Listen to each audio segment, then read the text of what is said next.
Vote পর্ব মিটতেই ফের নিষিদ্ধ মাদকের বিরুদ্ধে অভিযান চালিয়ে বড়সড় সাফল্য পেল মালদা জেলা কালিয়াচক থানার পুলিশ।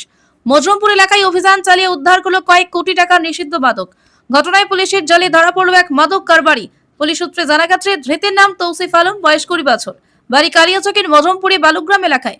রবিবার রাতে সে সহ বেশ কয়েকজন মজরুমপুরে নারায়ণপুর পাগলা নদী সংলগ্ন এলাকার এক লিচু বাগানে জড়ো হয়ে নিষিদ্ধ মাদক ব্রাউন সুগার তৈরি করছিল, যা বিশেষ সূত্রে জানতে পেরে তৎক্ষণাৎ কালিয়াচক থানা পুলিশ ওই এলাকায় অভিযান চালায়।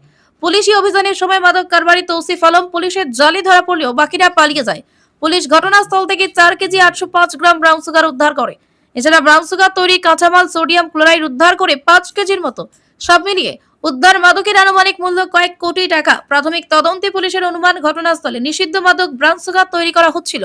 তাই এই ঘটনায় আর কে জড়িত রয়েছে তা খতিয়ে দেখতে পুলিশ তদন্ত শুরু করেছে এবং তদন্তের স্বার্থে সোমবার ধৃতকে 10 দিনের পুলিশি হেফাজত চেয়ে পেশ করা হয় মালদা জেলা আদালতে।